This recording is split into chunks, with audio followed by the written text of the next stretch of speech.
इस कार्यक्रम के पुण्यार्जक है स्वर्गीय लाला राम किशन दास जैन एवं स्वर्गीय श्रीमती चांदतारी जैन, हौज खास की स्मृति में सपरिवार। चिंतामणि पारसनाथ भगवान की जय, महावीर भगवान की जय, आचार्य श्री श्रीमती सागर जी महाराज की जय, आचार्य गुरुवर श्री सिद्धांत सागर जी महाराज की जय। साधु जीवन के 22वें चतुर्मास हेतु चिंतामणि पारसनाथ भगवान कचनेर वालों की आशीष अनुकंपा से गुरुवर आचार्य सिद्धांत सागर जी महाराज के मंगल आशीर्वाद से 2021 का मेरे साधु जीवन का 22वां चतुर्मास भगवान महावीर स्वामी के चरण सन्निधि में दिल्ली के अहिंसा स्थल मेहरौली में कुतुब मीनार के सामने दिल्ली की सबसे बड़ी भगवान महावीर स्वामी की पद्मासन प्रतिमा के चरण मूल में उनके छत्र छाया में मेरा चतुर्मास हो रहा है, जिसका मंगल प्रवेश 15 जुलाई को होगा और हर साल की तरह 24 जुलाई को गुरु पूर्णिमा के अवसर पर चतुर्मास की स्थापना होगी और 25 जुलाई से श्री भक्तांबर महामंडल विधान का आयोजन हो जाएगा। अष्टानिका में सिद्ध चक्र महामंडल विधान भी होगा। तो आप सभी भक्तों से मेरा यही कहना है, देखिए मैं ये तो अभी नहीं कह सकता कि आप भारी संख्या में आएँ, लेकिन इतना ज़रूर कहूँगा जब भी आएँ स्वास्थ्य को देखते हुए आएँ, जब भी आएँ मास्क लगाकर अपने हाथों को शुद्ध करके सामाजिक व्यवस्थाओं को देखते हुए सरकारी नियम को पालन करते हुए आप भी आएँ, अपने साथ अपनों को भी लाएं, लेकिन इस तरह से आएँ और इस तरह से लाएं कि आप भी स्वस्थ रहें, हम भी स्वस्थ रहें, समाज भी स्वस्थ रहे, क्योंकि ये समस्याएं कुछ दिन की हैं। यदि हम लोग अच्छे से कार्य करेंगे तो ये समस्याएं समाप्त हो जाएंगी। तो 22वां वर्षा योग अहिंसा स्थल मेहरौली, जहाँ पर होंगे मेरे साथ 2 मिराज, 2 छुल्लक जी, 3 छुल्लिका जी, ब्रह्मचारी भैया, ब्रह्मचारिणी दीदी और उन सब के साथ आप सब मेरे साथ चतुर्मास का आनंद लेंगे। हम अपनी साधना करेंगे और आप सभी गुरु भक्ति करके चतुर्मास का आनंद लेंगे।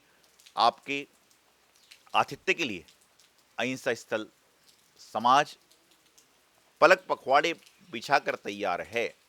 आतिथ्य का उनको अवसर दें, गुरु की वाणी सुने, साधुओं के दर्शन करें और भगवान महावीर स्वामी की मनमोहक प्रतिमा को देखकर आप जीवन का आनंद लें। और मेरे 22वें चतुर्मास के लिए आप सभी लोग प्रतिबद्ध हो जाएं। 22वां वर्षा योग 22वां चतुर्मास दिल्ली में, ये पहला नहीं दूसरा नहीं, लगातार 10वां चतुर्मास दिल्ली में, ये 10वां चतुर्मास है। साउथ दिल्ली में ये 5वां चतुर्मास है। तो आप सभी लोग आएँ, अपनों को लाएं, स्वास्थ्य की दृष्टि से आएँ और सारे कार्यक्रमों का आनंद लें। भगवान महावीर स्वामी की जय। श्री शांतिनाथ भगवान की, चित चमत्कारी चिंतामणि पारसनाथ भगवान की, विश्व प्रभु महावीर भगवान की, आचार्य गुरुवर श्री सिद्धांत सागर जी महाराज की।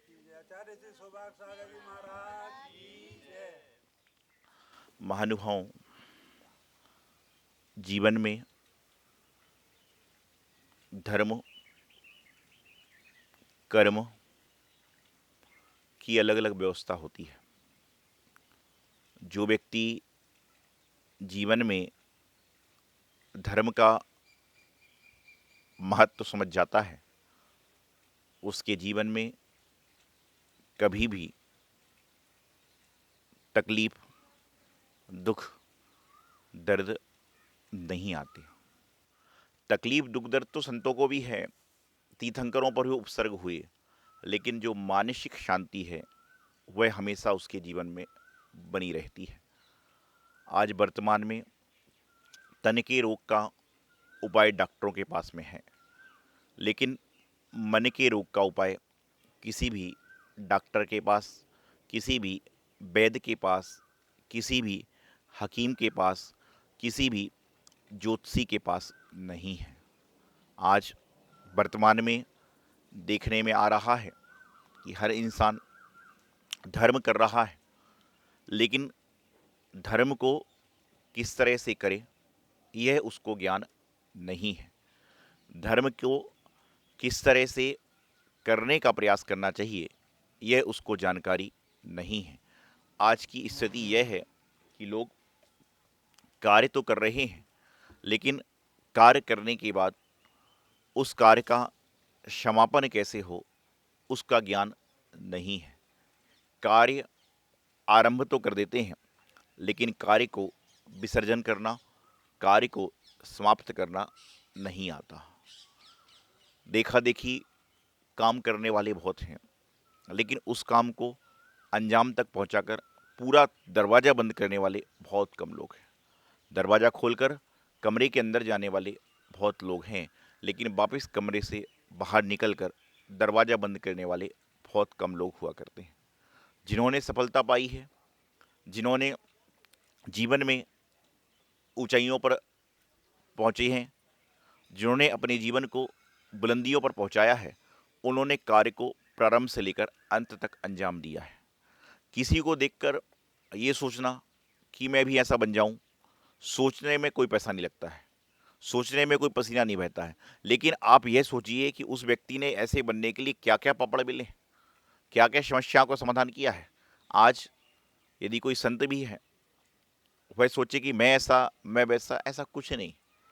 संत हो, ग्रस्त हो, साधु हो, साध्वी हो, त्यागी हो, पंडित हो, व्रती हो, कोई भी हो, एक बात बताता हूँ कि जीवन में डिग्रियाँ पैसे से मिल सकती हैं, जीवन में डिग्रियाँ अप्रोच से मिल सकती हैं, जीवन में डिग्रियाँ किसी की पहुंच से मिल सकती है, लेकिन योग्यता हासिल करने के लिए अनुभव का होना बहुत ज़रूरी है। और जब तक जीवन में अनुभव नहीं आएगा, जब तक मैं और मेरापन का चक्कर चलता रहेगा।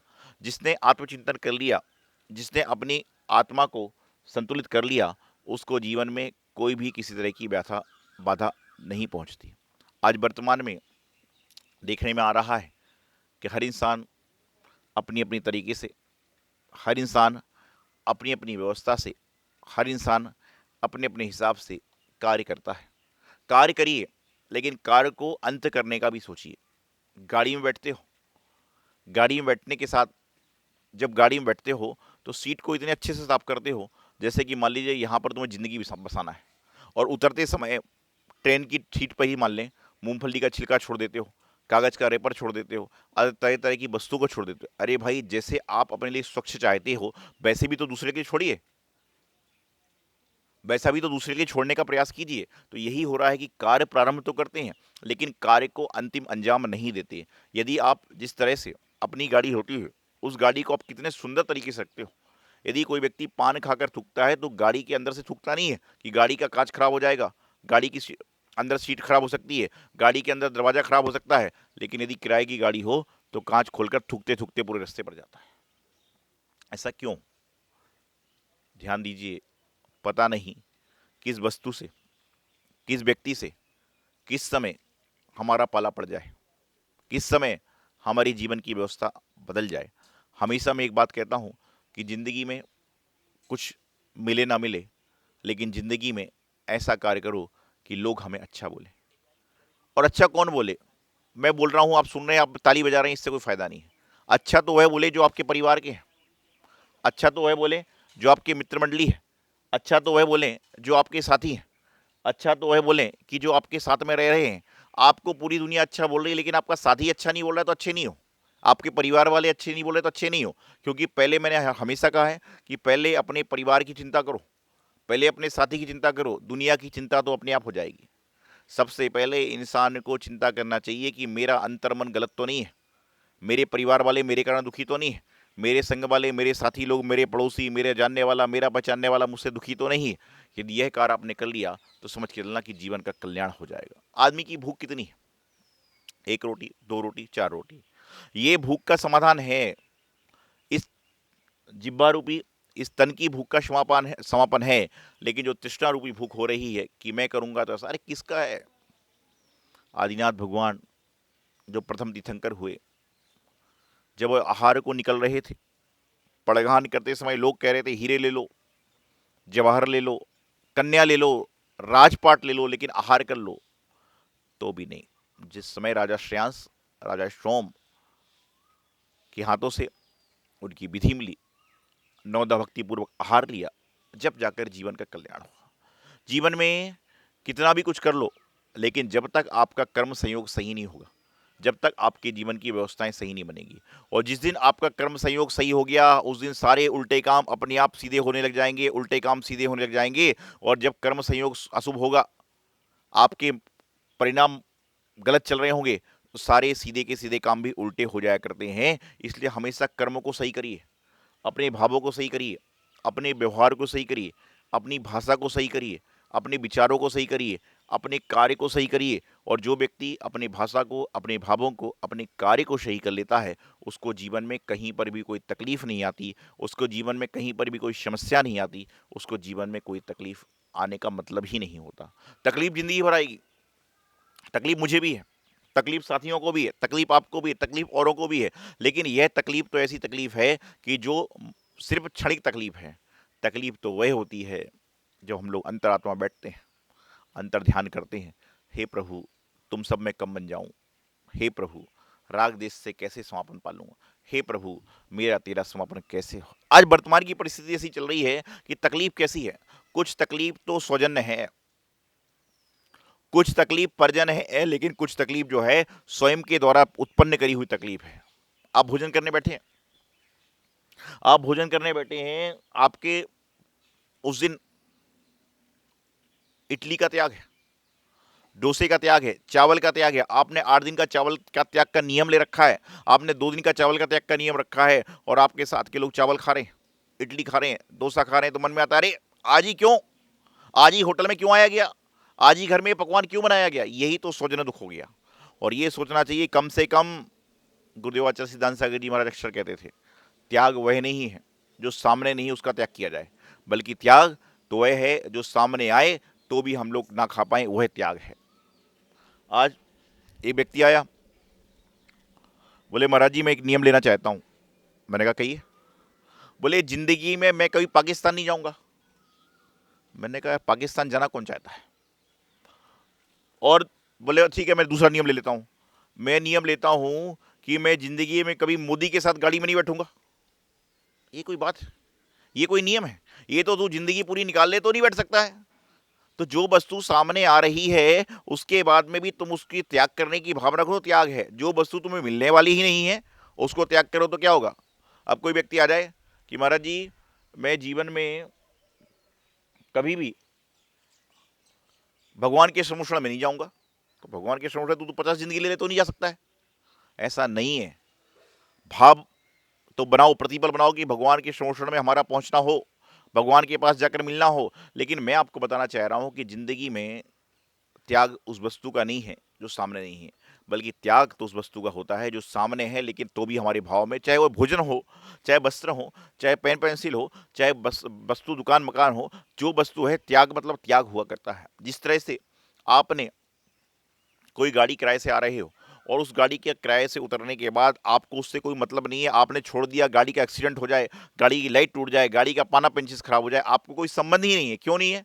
क्योंकि आप तो अपनी मंजिल तक पहुंच गए। तो उसी प्रकार से इस शरीर के माध्यम से आपको एक मंजिल तक पहुंचना है। जिस दिन आप अपनी मंजिल पर पहुंच जाओगे उस दिन आपको इस शरीर से भी कोई मतलब नहीं रहेगा, उस वस्तुओं से भी कोई मतलब नहीं रहेगा, अपने परिवारजन से भी कोई मतलब आपको नहीं रह जाएगा। तो निमित्त है, तो इस निमित्तों को अच्छी तरह से बनाने का प्रयास करें, शुभ संयोग को और प्रबल करें, अशुभ संयोगों को समन करने का प्रयास करें। और जो व्यक्ति अपने जीवन में शुभ से शुभता की ओर और शुभतर की ओर पहुंच जाता है उसके जीवन का कल्याण हो जाता है। लोग कहते हैं ऐसी पूजा करोगे तो फल मिलेगा, ऐसे अभिषेक करोगे तो फल मिलेगा, ऐसी क्रिया करोगे तो फल मिलेगा। मैं आपको बताना चाहता हूं अभिषेक, पूजा, गुरुओं को आहार, गुरुओं के प्रवचन, इन सब का फल तो यही है कि मन की शांति। आपके मन की तरंगे कितनी सही हो रही हैं, शास्त्र पढ़ के, ग्रंथ पढ़ने के बाद, मैंने पहले भी कहा था कि आपने कितने ग्रंथ पढ़ लिए वह महत्वपूर्ण नहीं है, लेकिन आपके सामने जब निर्ग्रंथ मुनि आते हैं उस समय आपके भाव कैसे हो रहे हैं तो समझ के चलना ग्रंथ पढ़ने का फायदा है।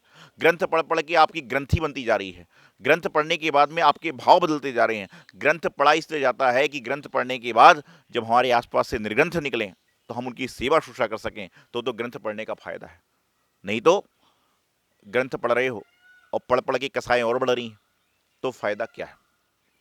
आज इस पंचम काल में जब नमोकार मंत्र का श्रवण करते हैं तो बताते हैं कि वर्तमान में पंच परमेष्ठी जो हुआ करते हैं उसमें से आपको 3 परमेष्ठी के समीप जाकर उनसे वार्तालाप करने का अवसर मिलता है, उनके पास जाकर आपको बैठने का अवसर मिलता है, उनके पास जाकर आपको बोलने का अवसर मिलता है। लेकिन इन सब करने के बावजूद भी यदि मान लीजिए हम उनके बारे में अनर्गल सोचते हैं, उनके बारे में तरह तरह की बातों को सोचते हैं। देखिए आपको एक बात बताना चाहता हूँ, 2 तरह से लोग मंदिर आते हैं। एक व्यक्ति कहता है कि हे प्रभु कुछ ऐसा कर्माया कि मुझे मंदिर आना पड़ गया, और एक व्यक्ति कहता है हे प्रभु मुझे ऐसा आशीर्वाद दो कि मैं बार बार मंदिर आऊं।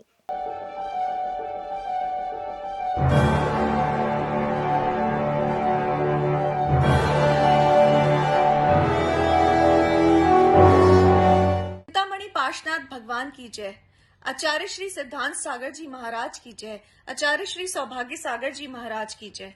परम पूज्य गुरुदेव बाल योगी आचार्य श्री 108 सौभाग्य सागर जी महाराज की प्रेरणा एवं आशीर्वाद से दिल्ली क्षेत्र में मुनिसुव्रत तीर्थ का भव्य निर्माण कार्य प्रगति से चल रहा है, जहां पर 24 तीर्थंकरों की 24 वेदियों का निर्माण होगा और प्रत्येक वेदी पर 24 भगवान की 7-7 इंच की प्रतिमाएं विराजमान होंगी। एक प्रतिमा को विराजमान करने हेतु सहयोग राशि मात्र 1,24,000 रुपए रखी गई है। आप अपने परिवार की ओर से प्रतिमा स्थापित कर धर्म लाभ ले सकते हैं। यहाँ के जिन चित्तालय में प्रतिदिन विशेष पंचामृत अभिषेक शांति धारा होती है। जो भी महानुभाव अपने या अपने परिवार की ओर से अभिषेक और शांति धारा करना चाहते हैं वो नीचे दिए गए संयोजकों से संपर्क कर अपना नाम आरक्षित कर पुण्यार्जन कर सकते हैं। इस कार्यक्रम के पुण्यार्जक है स्वर्गीय लाला रामकिशन दास जैन एवं स्वर्गीय श्रीमती चांदतारी जैन, हौज खास की स्मृति में सपरिवार।